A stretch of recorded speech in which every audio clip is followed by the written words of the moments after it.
So டிவிஎஸ்ல புதுசாக அறிமுகமாயிருக்கக்கூடிய Jupiter 110. Jupiter 110 புதுசா அப்படிங்கிறீங்களா?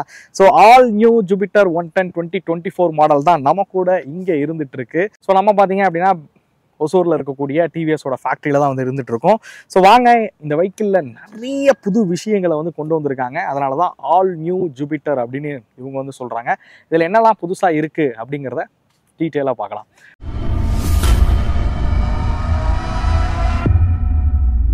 ஸோ ஜூபிட்டர் அப்படின்னா எல்லாருக்குமே தெரியும், 2013 அறிமுகப்படுத்தப்பட்ட ஒரு scooter. One of the successful TVS product அப்படின்னு கூட சொல்லலாம். ஜூபிட்டரோட 110 பொறுத்த வரைக்கும் காம்படிஷனே இல்லாத ஆக்டிவாக்கு காம்படிட் பண்ண ஒரு ப்ராடக்ட் அப்படின்னா அது ஜூபிட்டர் 110 தான். ஸோ இன்னைக்கு பார்த்தீங்க அப்படின்னா 2024 நியூ அப்டேட்ஸோட இந்த ஆல் நியூ ஜூபிட்டர் 110 வந்து கொண்டு வந்திருக்காங்க. ஸோ வெஹிக்கிளோட வாக் அரவுண்ட் வந்து ஸ்டார்ட் பண்ணுவோம் ஆக்சுவலாக. ஸோ இதான் ஜூபிட்டர் எப்படி இருக்குது பார்க்குறதுக்கு டிசைன். ஸோ ஜூபிட்டர் எப்படி இருக்குது, உங்களுக்கு டிசைன் பிடிச்சிருக்கா பாருங்கள் எப்படி இருக்குன்னு. ஜஸ்ட்டு இதான் வந்து சைட் ப்ரொஃபைல், ஃப்ரண்ட் ப்ரொஃபைல். டீட்டெயிலாக போகிறதுக்கு முன்னாடி ஓவராலாக இந்த டிசைனை வந்து பாருங்கள். ஆக்சுவலாக இவங்க ஜூபிட்டரோட அந்த 110cc டிஎன்ஏ வந்து இருக்கிற மாதிரியும் ப்ளஸ் இந்த காலகட்டத்துக்கு தகுந்த மாதிரி இந்த டிசைனை வந்து உருவாக்கியிருக்கோம் அப்படின்னாங்க. மேபி உங்களுக்கு பிடிச்சிருக்கா என்னன்றதை கமெண்ட் பண்ணுங்கள். இன்றைக்கி ஆக்சுவலாக இந்த டிசைனை பற்றின கருத்துக்கள்லாம் என்னால் வந்து பகிர முடியாது, ஏன்னா எம்பார்கோவில் இருக்கும். கண்டிப்பாக இன்னும் ஒரு சில நாட்களில் ரிவ்யூ வரும், அப்போ நான் இதை பற்றி எனக்கு பிடிச்சிருக்கா என்னன்றதை நான் சொல்கிறேன். அப்படியே ஃப்ரண்ட்டில் வந்தீங்க அப்படின்னா ஒரு ஸ்மைலி ஃபேஸில் இந்த வெஹிக்கிள் இருக்கிற மாதிரி தெரியும். எஸ், இதோட டிஆர்எல்ஸ் வந்து சொல்லலாம். கார்ஸ்லலாம் பார்க்குற மாதிரி ஒரு கனெக்டட் டிஆர்எல்ஸ் வந்து இந்த வெஹிக்கிள் வந்து கொடுத்துருக்காங்க அப்படின்னு சொல்லலாம். இருங்க உங்களுக்கு ஆன் பண்ணி காமிக்கிறேன்.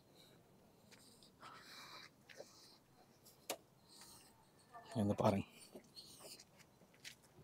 இந்த ஸ்மைலி பொம்மையில் இருக்கிற மாதிரி இருக்குல்ல, ஸ்மைலி ஃபேஸாக. ஸோ இந்த டிஆர்எல் பார்த்தீங்க அப்படின்னா இப்போ வந்து புதுசாக வந்திருக்கு. ஹெட்லைட்ஸ் பொறுத்த வரைக்கும் எல்இடி ஹெட்லைட் செட்டப் வந்து கொடுத்துருக்காங்க. எங்கடா இண்டிகேட்டரே காணோம் அப்படின்னு தேடிங்க அப்படின்னா இண்டிகேட்டரும் பார்த்தீங்க அப்படின்னா உங்களுக்கு டிஆர்எல்ஸ்லேயே வந்து இருக்கிற மாதிரி வந்து கொடுத்துருக்காங்க. ஸோ ஒரு பை ஃபங்க்ஷனல் டிஆர்எல்ஸ் அப்படின்னு சொல்லலாம் இந்த டிஆர்எல்ஸ் பொறுத்த வரைக்கும். ஸோ இந்த சைடும் சரி இந்த சைடும் சரி உங்களுக்கு இண்டிகேட்டர்ஸ் வந்து க்ளோ ஆகும். சூப்பரில்.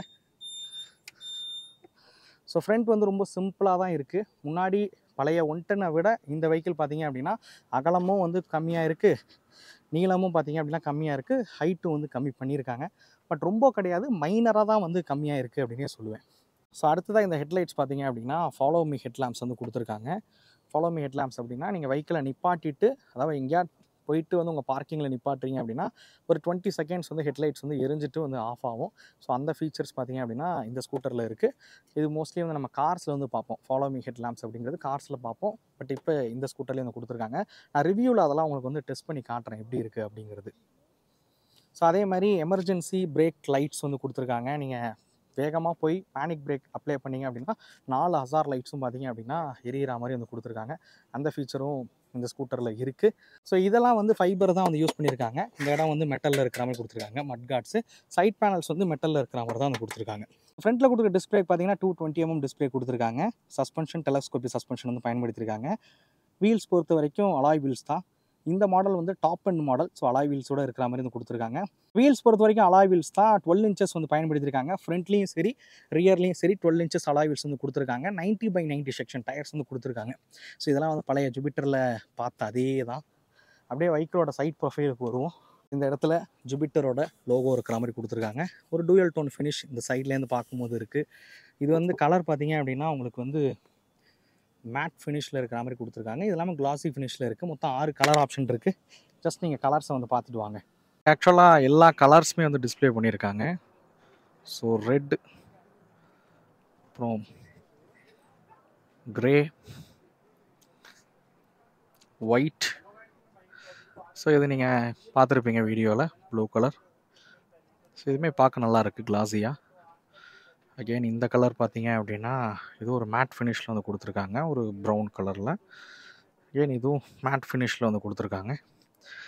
ஆக்சுவலாக ஒரு ஐ திங்க் ஒரு 3 மேட் ஃபினிஷில் இருக்கக்கூடிய கலர்ஸ் இருக்குது, ஒரு 3 வந்து க்ளாஸி கலர்ஸில் வந்து கொடுத்துருக்காங்க. கலர்ஸ் எல்லாமே பார்க்க ரொம்ப நல்லா அட்ராக்டிவாகவே இருக்குது. பார்த்துருப்பீங்க கலர்ஸ்லாம் எப்படி இருக்குது அப்படின்னு. அப்படியே இன்ஸ்ட்ருமெண்ட் கிளஸ்டர் விஷயத்துக்கு வருவோம். கிளஸ்டர் பார்த்தீங்க அப்படின்னா டிஎஃப்டி கலர் டிஸ்பிளேல வந்து இருக்குது. இதை பற்றி நான் ரிவ்யூவில் பேசுகிறேன், இப்போதைக்கு எதுவும் பேச முடியாது. ஓகே, இப்போ தெரியுதா? கலர் டிஸ்பிளே வந்து கொடுத்துருக்காங்க. கனெக்டிவிட்டி ஃபங்க்ஷன் இருக்கிற மாதிரி தான் வந்து இது வந்து டிசைன் பண்ணியிருக்காங்க. மொபைல் ஃபோன் மூலியமா, ஆப் மூலியமா கனெக்ட் பண்ணிக்க முடியும். ஃபைண்ட் மை டிவைஸ் அந்த ஆப்பில் வந்து கொடுத்துருக்காங்க. சாரி, ஃபைண்ட் மை வெஹிக்கிள் வந்து இருக்கிற மாதிரி வந்து கொடுத்துருக்காங்க. அடுத்ததாக ஒரு மேபி ஒரு 15 கனெக்டிவிட்டி ஃபங்க்ஷன் இருக்கிற மாதிரி வந்து கொடுத்துருக்காங்க. டர்ன் பை டர்ன் நேவிகேஷன் பார்த்தீங்க அப்படின்னா இந்த ஸ்கூட்டரில் வந்து அவைலபிளாக இருக்குது. உங்களுக்கு ஃபோனுக்கு வரக்கூடிய கால்ஸ் நோட்டிஃபிகேஷன் எல்லாமே பார்த்தீங்க அப்படின்னா நீங்கள் இதில் வந்து பார்த்துக்கவும் முடியும். ஸோ இங்கே பார்த்தீங்க அப்படின்னா யூஎஸ்பி சார்ஜர் கொடுத்துருக்காங்க. மொபைல் ஃபோன் வைக்கிறதுக்கான பாக்கெட்ஸ் இருக்குது. ஃபியூல் டேங்க் வந்து இப்போ வந்து ஃப்ரண்ட்டில் வந்துருச்சு. ஆக்சுவலாக இந்த இடத்துல வந்து பெட்ரோல் டேங்க் வந்து இருக்கும். ஒரு 5.2 5.6 லிட்டரு எக்ஸாக்டாக வந்து தெரியல. ஸோ பெட்ரோல் டேங்க் இருக்குது. ஃப்ரண்ட்டில் தான் வந்து நீங்கள் போடுற மாதிரி இருக்கும். நம்ம ஜூபிட்டர் 125ல பார்த்தா மாதிரியே. சைட்லேருந்து பார்க்கும்போது அந்த 110cc ஜூபிட்டர் போலவே டிசைன் இருந்தாலும் சின்ன சின்ன மாற்றங்களும் வந்து சைடில் வந்து பண்ணியிருக்காங்க அப்படின்னு சொல்லலாம். ஸோ ஜூபிட்டர் அப்படிங்கிற பேட்ஜிங் வந்து ஒரு 3Dயில் இருக்கிற மாதிரி வந்து கொடுத்துருக்காங்க.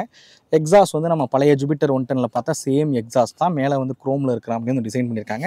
சீட் வந்து நல்லா அகலமான ஒரு சீட்டு. ஸோ ஜூபிட்டர் எல்லோரும் விரும்பி வாங்குறதுக்கு இந்த சீட்டிங்கும் ஒரு மிகப்பெரிய காரணம் அப்படின்னு சொல்லுவேன்.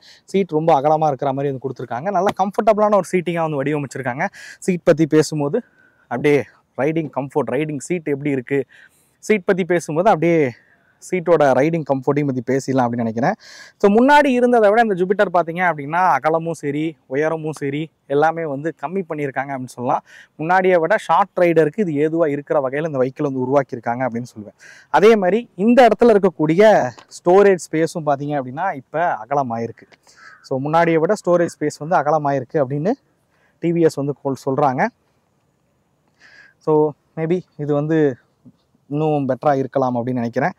ஸோ இந்த இடத்துல பார்த்தீங்க அப்படின்னா அண்டர் சீட் ஸ்டோரேஜ் வந்து ரொம்ப மேசிவாக இருக்கிற வகையில் வந்து கொடுத்துருக்காங்க. ஆக்சுவலாக நம்ம வந்து லான்ச் ஈவெண்ட்டுக்கு முன்னாடி இருக்கோம். ஸோ அதனால் கிளியராக இதோட அண்டர் சீட் ஸ்டோரேஜ் லிட்டரில் எவ்வளவுன்னு எனக்கு தெரியாது. பட் 2 ஹெல்மெட் பார்த்தீங்க அப்படின்னா ஆஃப் ஹெல்மெட் வந்து தாராளமாக இதில் வந்து வைக்கலாம். மேபி நிறைய பேர் ஒரு ஹெல்மெட் வந்து கேரி பண்ணுவீங்க. ஸோ ஹெல்மெட் வச்சு சைடில் வந்து ஸ்பேஸ் இருக்கும். தாராளமாக அதில் வந்து நீங்கள் வீட்டுக்கு மளிகை ஜாமான் வாங்கினா கூட இதை யூஸ் பண்ணலாம் அப்படின்னு சொல்லுவேன். ஸோ டைல் ப்ரொஃபைலுக்கு வருவோம். டைல் ப்ரொஃபைல் பார்த்தீங்க அப்படின்னா இதுவுமே வந்து ஒரு எல்இடி டைல் லைட்ஸ் வந்து கொடுத்துருக்காங்க.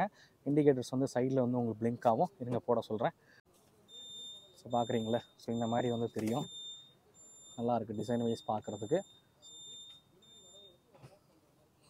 ஸோ டைல் ப்ரொஃபைல் இதுதான். டிசைன் வைஸ் ஓகே, நல்லா தான் இருக்குது அப்படின்னு சொல்லுவேன். உங்களுக்கு பிடிச்சிருக்கா என்னன்றதை மறக்காமல் கமெண்ட் பண்ணுங்கள். ஸோ ரியரில் பார்த்தீங்க அப்படின்னா டிஸ்க் பிரேக் கிடையாது, ட்ரம் பிரேக் மட்டும்தான் வந்து கொடுத்துருக்காங்க.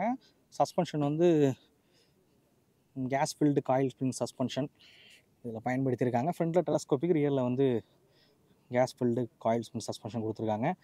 ஃபஸ்ட்டே சொன்னது தான் வீல்ஸ் வந்து 12 inches வீல்ஸு, ரியர்லேயும் 12 inches வீல்ஸ் தான் வந்து கொடுத்துருக்காங்க. ஸோ அடுத்ததாக இன்ஜினை பற்றி தெரிஞ்சுப்போம். அடுத்ததாக மேஜர் அப்கிரேடான விஷயமே பார்த்தீங்க அப்படின்னா இதோட இன்ஜின் தான். ஸோ இதில் பார்த்தீங்க அப்படின்னா ஒரு புது இன்ஜின் தான் வந்து கொடுத்துருக்காங்க. இந்த இன்ஜின் வந்து ஒரு 113cc கொண்ட ஒரு இன்ஜின். ஸோ அதிகபட்சமாக 8 PS பவரும் உங்களுக்கு 9.8 Nm டார்க் வந்து ப்ரொடியூஸ் பண்ணுற வகையில் இந்த வெஹிக்கிளை வந்து உருவாக்கியிருக்காங்க. டாப் ஸ்பீட் அப்படிங்கிறது 82 km போக முடியும் அப்படின்றது தெரிவிச்சிருக்காங்க. ஸோ இது என்னப்பா இந்த இன்ஜினில் என்ன புதுசாக டெக்னாலஜி பயன்படுத்தியிருக்காங்க அப்படின்னு கேட்பீங்க. ஐஜிஓ அசிஸ்ட் அப்படிங்கிறது நீங்கள் ஃப்ரண்ட்டில் ஸ்டிக்கர் ஒட்டி இருக்கிறதையும் பார்த்துருப்பீங்க. அது என்ன ஐஜிஓ அசிஸ்ட் அப்படின்னு கேட்குறீங்களா? புரிகிற மாதிரி சொல்லணும் அப்படின்னா மைல்டு ஹைப்ரிட் டெக்னாலஜி வந்து இதில் வந்து பயன்படுத்தியிருக்காங்க அப்படின்னு சொல்லலாம். மைல்டு ஹைப்ரிட் டெக்னாலஜின்னும் போதே உங்களுக்கு புரிஞ்சிருக்கும். ஆல்ரெடி ஒரு சில ஸ்கூட்டரில் நம்ம இதை வந்து பார்த்துருக்கோம் அப்படின்னு சொல்லுவேன். இந்த மைல்டு ஹைப்ரிட் டெக்னாலஜி புரியாதவங்களுக்கு நான் சொல்லிடுறேன். இதில் வந்து ஸ்டார்டர் ஜெனரேட்டர் அப்படின்னு வந்து கொடுத்துருப்பாங்க. வெஹிக்கிள் ஸ்டார்ட் பண்ணுறதுக்கும் அந்த சிஸ்டம் தான் வந்து யூஸ் ஆகும். பேட்டரியை சார்ஜ் பண்ணுறதும் ஒரே சிஸ்டம் தான். யூஸ்வலாக இருக்கக்கூடிய ஸ்கூட்டரில் ஸ்டார்டர் மோட்டார் இருக்கும், அதுக்கப்புறம் ஆல்டர்னேட்டர்ன்றது தனியாக கொடுத்துருப்பாங்க. இது ரெண்டையும் கம்பைன் பண்ணது தான் இந்த ஸ்டார்டர் ஜெனரேட்டர் அப்படிங்கிறது.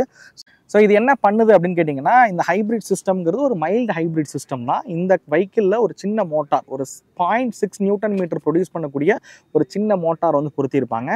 இனிஷியல் ஆக்சலரேஷன் அப்போ பார்த்தீங்க அப்படின்னா அந்த மோட்டாரோட சேர்ந்து அந்த வெஹிக்கிள் வந்து ரன் ஆகும். ஸோ அப்படின்னும் போது இன்ஜினில் ஸ்ட்ரெயின் குறையும் அப்படின்றதுக்காக தான் இந்த மாதிரி வந்து கொடுத்துருக்காங்க. இது எங்கெங்கெல்லாம் யூஸ் ஆகும்னா நீங்கள் இனிஷியலாக வெஹிக்கிளை மூவ் பண்ணும்போது வந்து யூஸ் ஆகும். அதே மாதிரி ஹில் ஸ்டேஷன் மாதிரியான பகுதிகளில் ஓட்டும் போது பார்த்தீங்க அப்படின்னா நம்ம ஆக்சலரேஷன் கொடுக்கும்போது அந்த மோட்டாரோட சேர்ந்து வெஹிக்கிள் வந்து புல் ஆகும். ஸோ 0.6 Nm ப்ரொடியூஸ் பண்ணக்கூடிய ஒரு மோட்டார் இதில் வந்து பயன்படுத்தியிருக்காங்க. இதனால் 10% மைலேஜ் அதிகரிக்கும் அப்படின்னும் தெரிவிச்சிருக்காங்க. மைல்டு ஹைப்ரிட் டெக்னாலஜி இந்த ஸ்கூட்டரில் இருக்குது. ஓகே, இது வந்து ஜஸ்ட் ஒரு வாக் அரவுண்ட் வீடியோ தான் இது. இந்த வெஹிக்கிள் என்ன இருக்குது அப்படிங்கிறத உங்களுக்கு ஜஸ்ட் எக்ஸ்பிளைன் தான் வந்து பண்ணியிருக்கேன். ஏன்னா எம்பார்க்கோவில் இருக்கும் அப்படிங்கிறனால இந்த வெஹிக்கிளை பற்றின என்னோட கருத்துக்களை உங்கள் கூட வந்து ஷேர் பண்ண முடியாது. ஓகே, கண்டிப்பாக இன்னும் ஒரு சில நாளில் இதோட ரிவ்யூவில் வந்து சந்திப்போம். அதில் இந்த வெஹிக்கிளை பற்றின என்னோட கருத்துக்கள், இந்த வண்டியை ஓட்டி பார்த்து அது எப்படி இருக்குது அப்படிங்கிறது எல்லாத்தையுமே வந்து நான் அந்த வீடியோவில் வந்து டீட்டெயிலாக வந்து சொல்கிறேன். இது ஒரு வாக் அரவுண்ட் அப்படிங்கிறனால என்ன ஸ்பெக் இருக்கோ அதை மட்டும் நான் உங்கள் கூட வந்து ஷேர் பண்ணியிருக்கேன். இந்த ஸ்பெக்கெல்லாம் ப்ராக்டிகாலிட்டி யூசேஜுக்கு நல்லா இருக்கான்றதையும் நம்ம அதில் வந்து பார்ப்போம். ஸோ இந்த வீடியோ பிடிச்சிருக்கும் அப்படிங்கிறது நம்புறேன். இந்த வீடியோ பற்றின கருத்துக்களை மறக்காமல் வந்து கமெண்ட் பண்ணுங்கள். இன்னொரு விஷயம் சொல்லலை, ப்ரைஸும் வந்து இப்போதைக்கு எனக்கு தெரியாது. அதை எனக்கு தெரிஞ்சதுக்கப்புறம் நான் டிஸ்கிரிப்ஷனில் அப்டேட் பண்ணுறேன். ஓகே, இந்த வீடியோ உங்களுக்கு பிடிச்சிருக்கும் அப்படிங்கிறத நம்புகிறேன். இந்த வீடியோ பற்றின கருத்துக்களை மறக்காமல் கமெண்ட் பண்ணுங்கள். அடுத்த வீடியோவில் சந்திக்கும் வரை தமிழ் வீல்ஸ் மணிகண்டன். நன்றி, வணக்கம்.